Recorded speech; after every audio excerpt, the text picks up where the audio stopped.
Welcome back to The Sauce, live here in New York City. Last week, our next guest was the latest contestant to be sent home from American Idol. He's also the biggest thing to happen to Dread since Whoopi Goldberg. Everybody give it up for Jason Castro. What's going on, man? Not a whole lot. Yeah, well, a whole lot. Well, actually, you know, a lot's been going on in your life, but we'll get into all of it. But it almost felt like you were relieved that it was over. Is that true? I felt pretty relieved. I was trying to make it as far as I could, but, but you know, the night of, when we were finding out the results, I was just thinking about the next week, and I was like, they're about to add another song. I can't even keep up with two. Neither can Paula, and they want us to apparently. go home.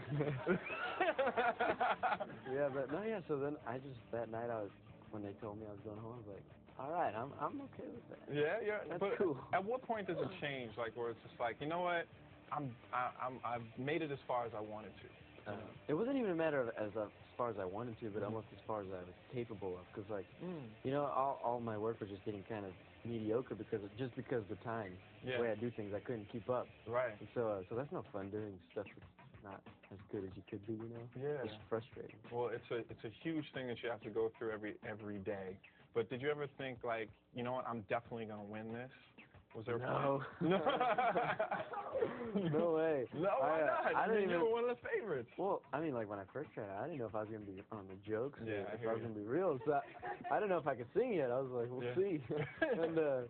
And I don't know, once I started going, you know, I realized I was getting a lot of support. I was like, maybe I have a chance. Yeah. And I think one thing that made you stand out a little bit was that you're also a musician, and you started out as a drummer, is that right?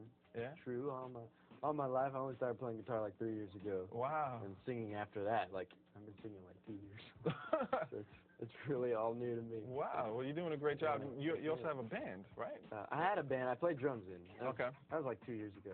2 years ago. That was my love before, and then. But no more now. It's Jason Castro, solo artist. Something like that. And another interesting thing about him, maybe you guys can tell, is his hair, right? It's a little different. How long have you been growing it? I mean, I haven't cut my hair in like 6 years, but they've been in dreads for almost 4 now. 4 years. Yeah. Wow. And I heard that you learned how to dread them online. Yeah. You know, when I was a senior in high school, and I kind of had long hair, and I was bored with it. I was just gonna shave it off, and someone was like, "Oh, she dreads it." So, you know, I did what I always do, got on the internet. Yeah. What do you know? Yeah. Step by step. Here it is. Did you ever think about cutting it, like starting a new? Yeah, every day. Every day? No, I wake up, because I'm always kind of like, I like to do new things, you know, and so I'm always kind of like, hey. But then I'm like, no, because the thought of having to do my hair or anything, I like just waking up and going. Yeah, well, people know you from it now anyway. But you made it to the top 4, which is a huge thing. It's nothing to find. It's a great thing. I was number 13 and I got a job, so you're all right. But top 4, like Chris Daughtry was number 4. So do you feel like you're in a good position to do it? I feel like I'm in a great position. You know, I just came out hoping maybe people could see me if they like me. And I feel like some people like me, so you know, I think I got enough support that I could, you know, put out some music. Absolutely. Now, what do you think attached your fans to you, like, immediately? Because it's like you had an immediate fan base. I think I was just something really different than's ever been on, and you know, just a change. You know, you see something new, and I think people like it. And I don't know, I wasn't like everybody else singing wise, and I just put my heart into everything, and I think that's what makes connection. You know. Absolutely.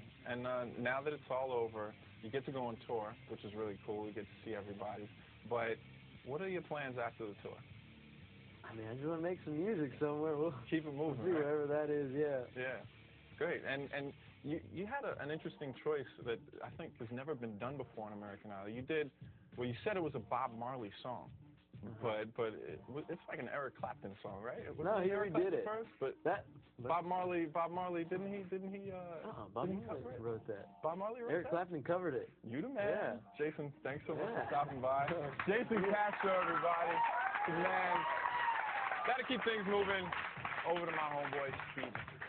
I swear to God, I thought Eric Clapton wrote that. I really did, Jared. It's all good. All right, we're midway through the Sauce 6-pack of songs getting the most radio play. In at number 3 is an artist who really wants to know what you think of her debut album.